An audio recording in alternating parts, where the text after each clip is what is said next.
Hello and welcome to The Wise Why. This morning I am joined by Annmarie Miles. I'm hoping I've said that correctly. I always get it wrong on the Yes, surname. you have.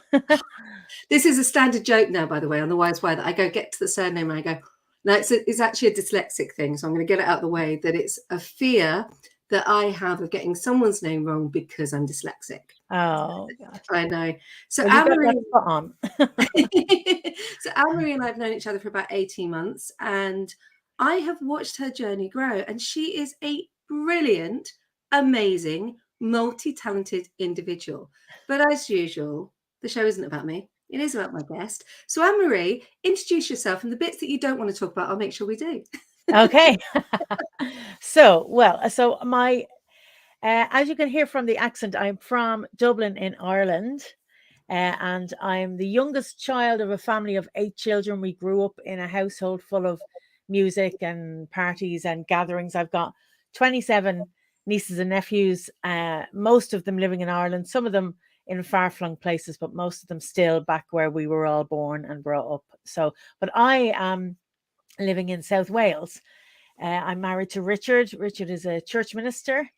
And sadly, we have no children, but we've got lots of musical instruments, books, and fridge magnets. And that's what our house is full of, fridge magnets from all over the world. And so I was brought up with music. Music was a big thing in our family, and spending time with each other.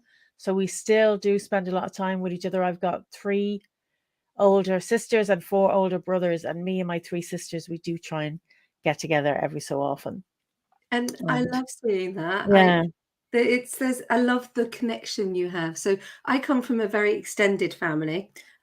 There's a little bit of Irish in there because if you cut me in half, I am Miss UK because I am oh, English and Scots and Welsh. So my great grandfather got kicked out of Dublin, I believe, for being a naughty boy. Um, yeah, that's another story for another time. But this life experience that you have has spurred you to write stories. Not only are you a public speaker, but you're a wife of a minister. I mean, my goodness. Oh, and you coach social media to yes, people who are petrified of technology. yes. So how did this all come about? Oh gosh, I mean, I loved.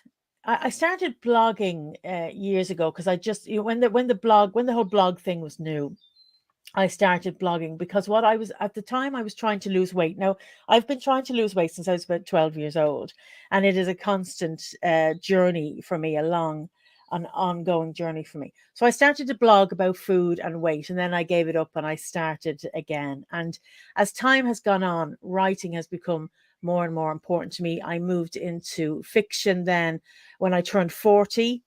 Uh, I moved into fiction and started writing short stories and longer form short stories. But I never I never made the break, never got published, never, so but I loved it. I did it because I love it, and I still do it because I love it. And I find it very cathartic. I find it a great way to spend time. And I've got notebooks in every handbag, in every corner of the house, and so that I can scribble if I have an idea, so I can scribble it down. But I had I suppose you could call it a bit of a breakdown. Something happened. I had an emotional crash just before the pandemic. So lockdown hadn't started. It wasn't a pandemic. It was some distant virus that was happening on the other side of the world. And I was really struggling in my job. I was very busy in church, very busy in work, and very stressed. And I hit a wall. And I went into work one day, burst into tears. My boss sent me home. That was January of 2020. I never went back to that job. I was off on long-term sick for a good while after that, but I never went back to that office job again. And during the time of the pandemic, my Christian faith is very, very important to me, and God was very, very gracious to me, because I think if the church was still going and active and I wasn't able to be active in the church, I think it would have exacerbated my stress. And I'm not saying that the pandemic happened for my benefit, but it was an opportunity for me to actually stop doing everything I was doing, because literally we had to close the doors of the church, as every building did, every office building, every shop, everything. We shut down So there was nothing to do. So I literally sat and stared at a wall for a few months, and then eventually started to wake up. And then I thought, I need to do something. I need to do something. I need to find my place in the world again. I need to find a passion for something. I found it very hard to write. During that time, I didn't write a word. And I found it very hard to write, very hard to read for any length of time. So I was really struggling with depression and anxiety. So in May 2021, I spotted an ad for a Tech Pixie boot camp. And I thought, well, I know a bit about social media. I was always mad into computers. I met my husband on the internet. I've got the internet down. I know, I've got this, but maybe it'll tell me about some trends for 2022, and maybe I could learn a bit more. And being a part of Tech Pixies has just opened up everything for me. It gave me the idea for my podcast. It gave me the confidence to actually go down the road of encouraging people in smart technology in the internet, which I'd been doing anyway during lockdown. You're on mute. You're on mute. All this that we were all doing. So older folk in our congregation getting to grips with YouTube, getting to grips with Zoom. I was on the phone to them, talking them through step by step how to connect to our services and everything. And I thought, I'd love to do that. I'd love to go and help people to actually get the iPad that the grandkids bought them, get it out of the box and start using it.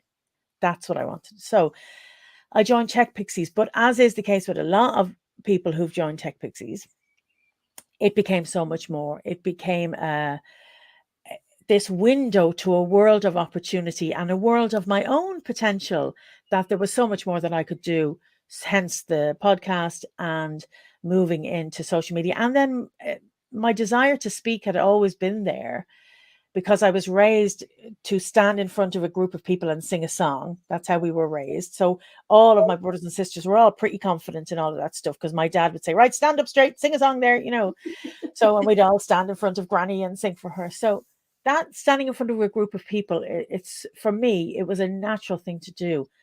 But I thought, something, I actually have a message. I have something that I want to say.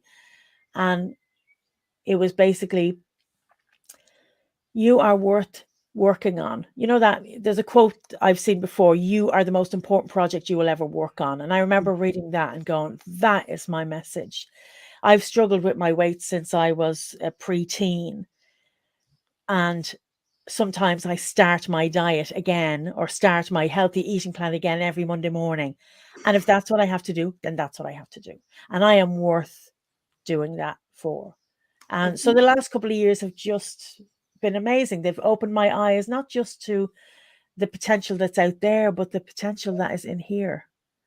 The potential I have to make a difference, to speak into people's lives, to support people. So yeah, it's been an amazing journey over the last few years. It really has. And I'm very excited about what the next phase is. And I feel like I'm revving in neutral a little bit, ready to launch into something. And I have no idea what that is, but I'm very excited about it anyway. So I have lots of friends, and I just want to put it out there that weight is an issue for a lot of people, me included. And people look at me because they go, oh yeah, you're a size 10, 12. You don't have a problem with your weight. But I do.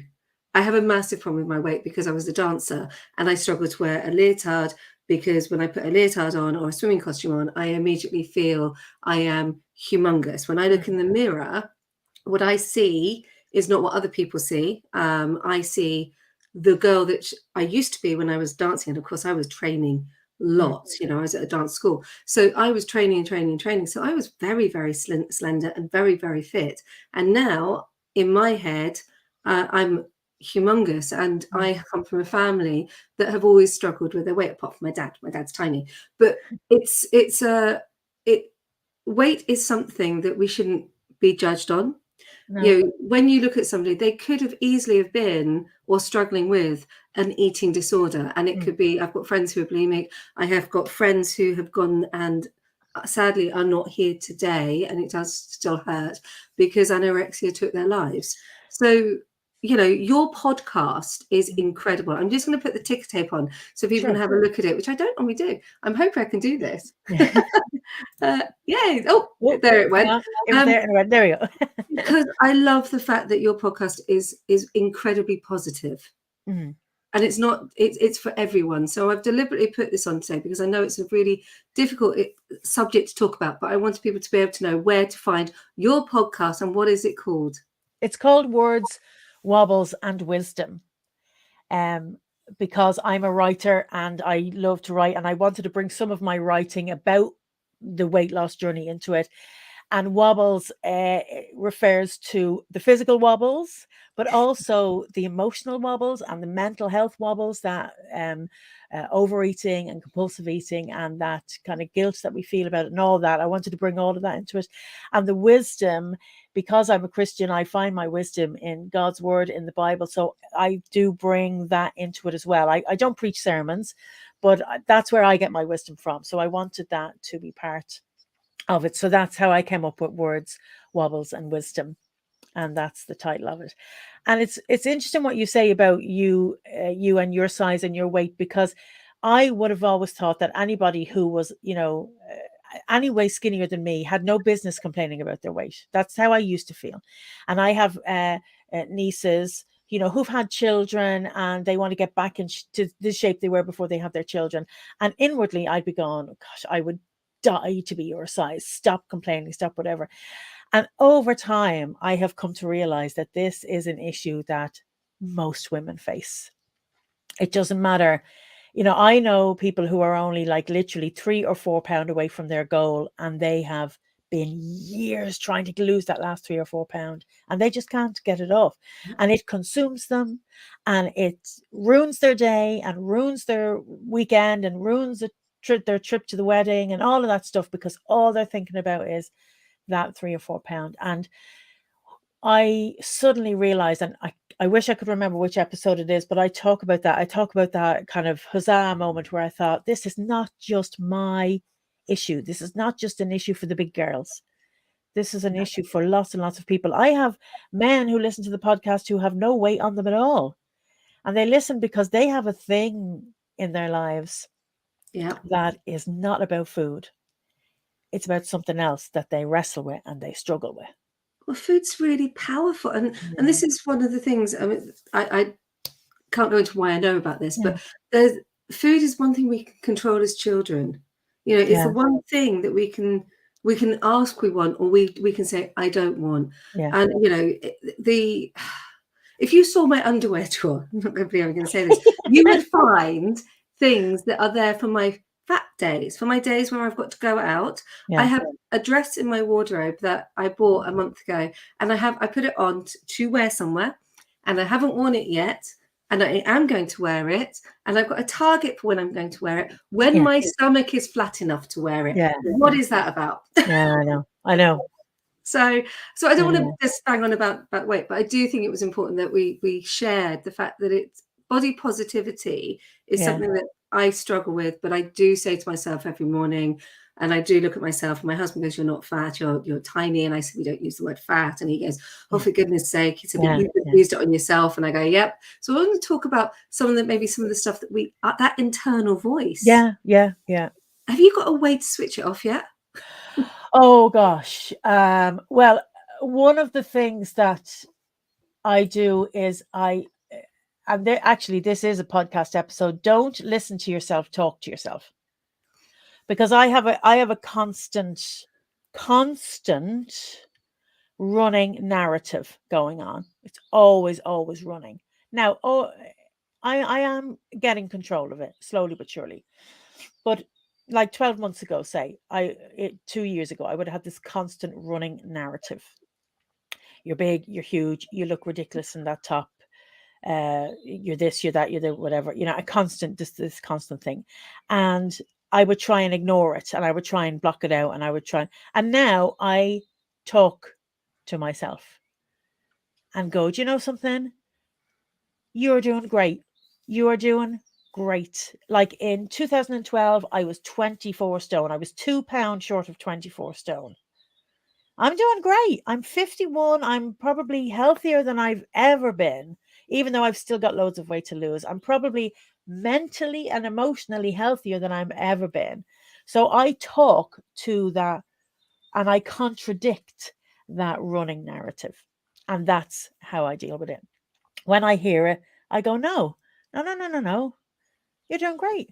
Okay, yeah, you probably shouldn't have eaten that this morning, but that's it. Draw a line. You didn't run over a dog. You're fine. Draw a line, move on, go for a walk.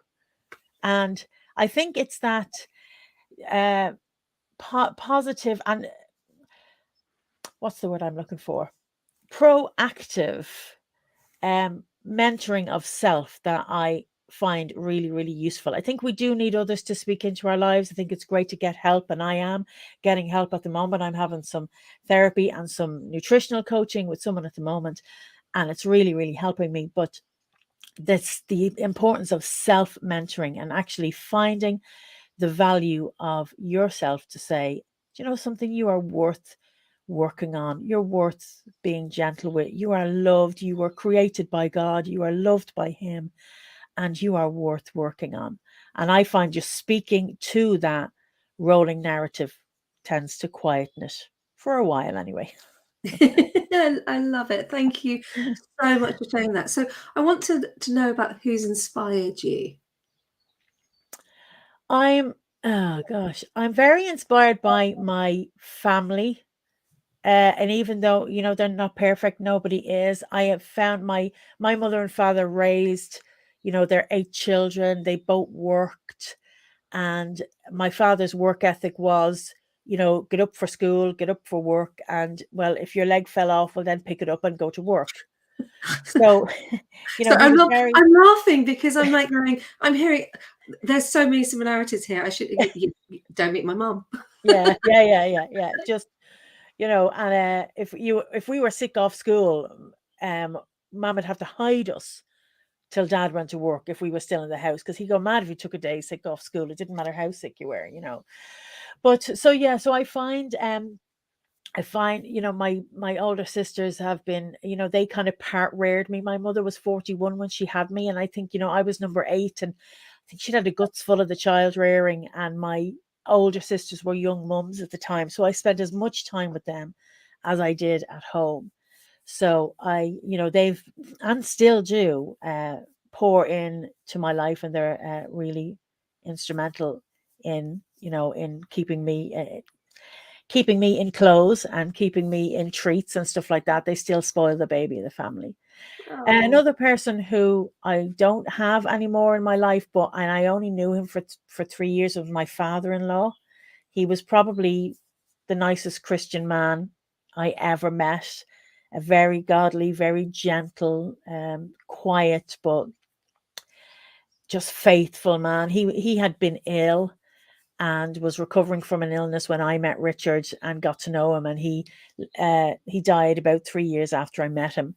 And that was like 23, 24 years ago. And still I miss him every day. Like he was such an inspiration to me. And he was so faithful and quietly faithful in his Christian life, and just in the way he was. And he was such an example, and he was an example to other people in my family. My mother used to say, whenever I feel down, I think of Bernard, and I think how faithful he is, and how trusting he is. And he just was an inspiration to so many people, a quiet inspiration.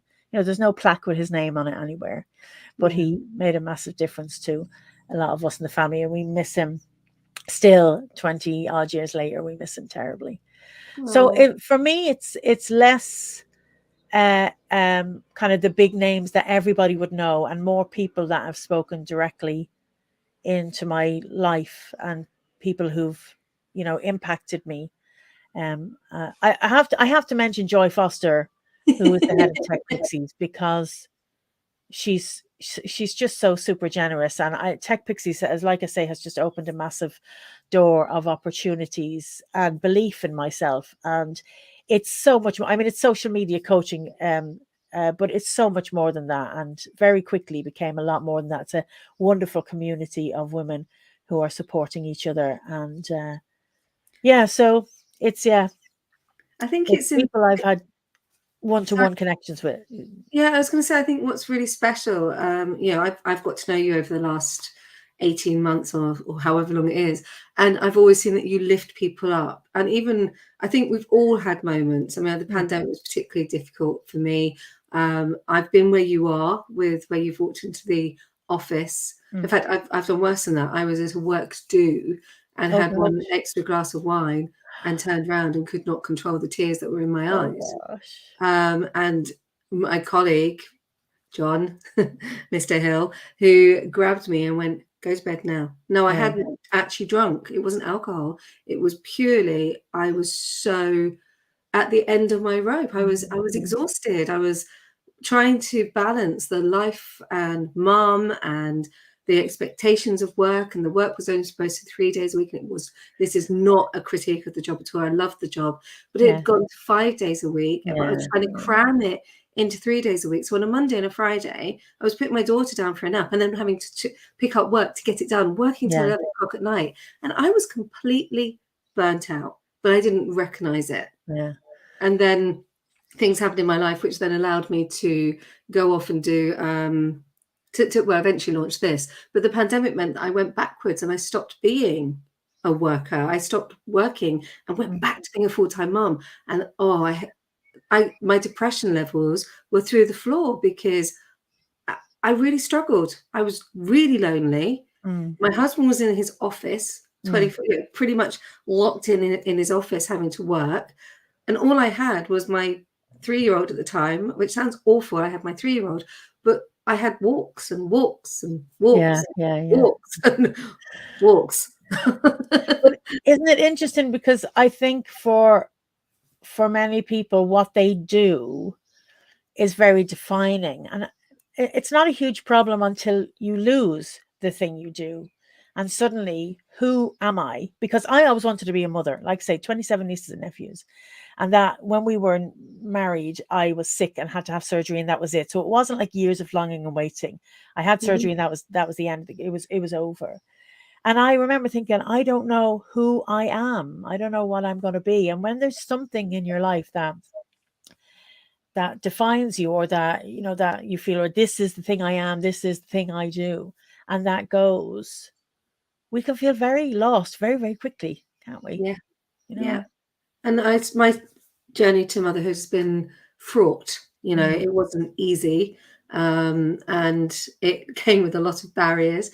And I'm very blessed and very grateful that I have our beautiful, amazing, inspiring daughter. But it wasn't an easy route to go, and I don't talk about it because it's actually her story. So I shall leave it there. But it wasn't easy. So we've talked about that. You've talked about our home. And I can't even speak this morning. That's how much. Gosh, public speaking coaching. You can't even speak. I love that. So Annette's come and joined us, which is lovely. She's also a tech pixie, and I've watched Annette grow, and I think that's something to mention about what Joy Foster does. Is she brings a group of women together. They're a whole group of very different people, very individual, but the support and the lifting up, and people find their desire, their passion, and they grow. Now that growth could be immediate, and you could just be with somebody that just is a star just shooting on ahead, or you could be somebody who takes a bit of time and takes a couple of years. But it doesn't matter. You're supported, you're empowered, and there's lots of different courses that you can go on. So I'm very grateful to Joy as well. I remember my first call, I think you were on, and I was not in a good place. Oh gosh. And my why's why, this podcast happened because suddenly I realized I could. So, Absolutely. and let's also said weight loss organizations need to take responsibility. Yes, they do. Because they give you a target. Everyone knows that if you give someone a target, it's a weight on your head. I used to be a member of Weight Watchers. The approach is wrong because in most cases there is so much behind the way we look at food. Do you know what drives me mad? And I'm sure you're the same. Is when you turn on some social media platform and all you're confronted with is images of women putting up the body contouring things, or an app that's going to help you eat correctly. Yeah. I don't know how you feel about this marketing, but it does my nuts. Oh, No, I just X out of it, not interested, not interested, not interested. Yeah. yeah. Yeah. Because everybody's different. It's not, you have to find the way that works for you. And the I mean, even the body positive thing, I don't want anybody to hate themselves because of their size. And I wouldn't want anyone to, so that's why I deliberately use the body positive hashtag, and I Mhm. deliberately speak into body positive issues. But being really, really, really overweight, and I'm only going to talk about myself because I only have the right to talk about myself, was not good for me. It was not good for me. It was not healthy. I was unhappy. I was um, just on the verge of being diabetic. It was a strain on my heart, a strain on my lungs, a strain on my knees, So I think body positive is great, but there is a side to the body positive movement where I don't have to change. I have to stay exactly the way I am. Now, if you want to stay exactly the way you are, that's your right. But don't pretend it's not going to cause you issues as you get older, because it is going to cause issues as we get older.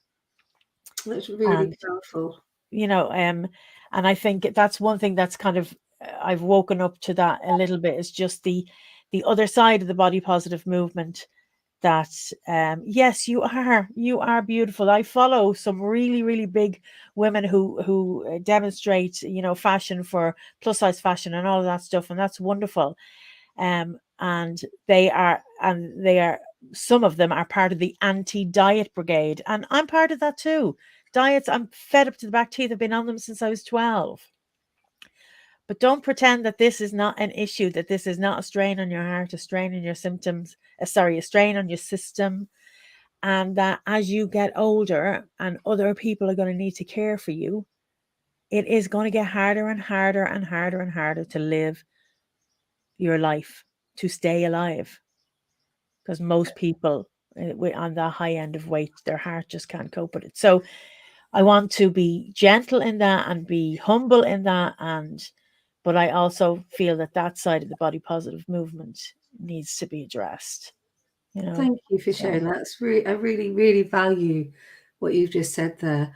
I know you published your book yourself. yes, I'd like to touch on that because yeah, that's really, really inspiring. I love my books. They're my babies. They're the babies I never had. And the first time I got to hold a proper printed copy of my book, I thought, this is the nearest thing I'm ever going to feel to holding my own newborn. Yeah, so the first two books are collections of short stories. So there's the long and the short of it is the first one, and then A Sense of the Sea is the second one. And then I decided to write a longer story. So it's like a short novel. It's about 55,000 words. And that's Gorse Lodge. And that's my favorite. I love Gorse Lodge. I love the characters. I love the story. And all three are self-published. And I've probably spent more money on them than I have taken in on them. But I love them. I love writing. And I love the fact that they're out there. And when people do read them, they don't have a massive fan base. But when people do read them, they really enjoy them. And the short stories were deliberate. Like the shortest story in the first book is 99 words. And the longest one, I think, is 3,500. I think it's the longest one. But I wanted something that people could pick up, because some of them are funny and silly, and I wanted something that people could pick up and say if they were ill, recovering from an illness or something, and you can't read. So this is like one page, a fun or poignant little story that's one page, and then you put it down again. I love it. Read the whole story in one go. One of my favorite books that I've ever read was Twisted Fables for Twisted Minds by the Barefoot Doctor. Oh, And they were little short stories. They were Taoism advice. An absolutely amazing book. And it was little short stories with a nugget of really good information, and then an affirmation at the end of it of like, lovely. give yourself permission to be foolish. Give Yeah. yourself permission to go and get drunk. It's okay. Don't do it all the time, Yeah. but don't do it all the time. Give Yeah. yourself permission to eat that chocolate Yeah. cake. Yeah. Don't do it all the time, but Yeah. and it was just I'm going to go and read your little book. I was gutted that I hadn't thought to do that, but then this was really short notice, so Yes, yeah. I was like, would you like to do it on Friday? And you're like, Yeah. what? I went, yeah. Somebody dropped out, and I was like, we were talking about September, then it was like, come on, let's just do it. Let's just do it. I love it. We've had Annette with us all morning, and thank you, Annette, for joining us. This is where the tables get turned, and you get to ask me a question. You've been in the hot seat for nearly 30 minutes, and so you now get to turn the tables directly on me, and I get to try and answer your question. So I've got two questions for you. One is, what is the where does your surname come from? And the other is, tell me about the hair. No, I'm loving the second one. I'll start with the first one because it's really easy. It is my husband's surname, and most people know I've been married before, and I really fought with the idea at that point. I was quite right on to take my first husband's surname, and I kept my own. And at that time, I was an actor, and I wanted to keep my acting name. Yeah.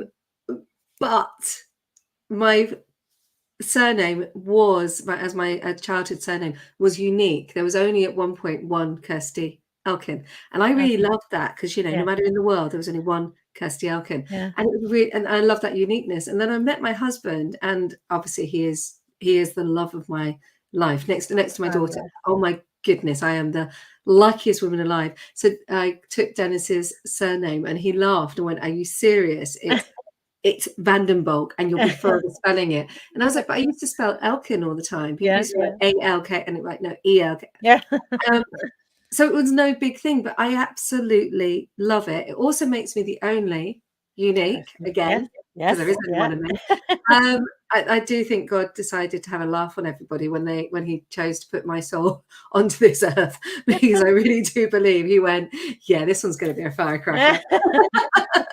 God help the world. But I love it. I love my uniqueness. I love my husband's name. I'm proud as hell to be Kirsty Vandenbolk and be married to Dennis, because he gets me, and I think that's really important. And the purple hair, the crazy purple hair, is actually from my daughter. Oh, cool. It's completely and utterly from my daughter. I've always done stupid, crazy things with my hair since my mid-40s, particularly since becoming a mum. But I had purple hair when I was off on parental leave, and she doesn't remember it. So she asked me one day if I would do it, and she'd been really sad. She'd learned something about her story, and she was really sad about it, really sad. And she'd said something to her, she was falling asleep going, "I wish you had purple hair." And I was actually at the hairdressers the next day, and it was like, I can make that happen. So I sat in the hairdressers and went, "Could you do something with the bottom, maybe dye it purple?" The hairdresser went, yeah. And so the purple hair is 100% for my daughter. Isn't that wonderful? I love that. That's absolutely fantastic. That's great. I love that. Annmarie, this has been an absolute joy. Thank you so much for sharing your passion, your inspiration, and your absolute honesty. Thank you. It's been lovely to be on The Wise Why. I feel very privileged because it's been a fantastic series. So I feel very privileged to be a guest on The Wise Why. Thank you, Kirsty. Well, make sure we put a link in for Words, Wobbles and Wisdom. You are tagged on where I can. And go and listen to Anne-Marie's podcast and read her book. Thank you.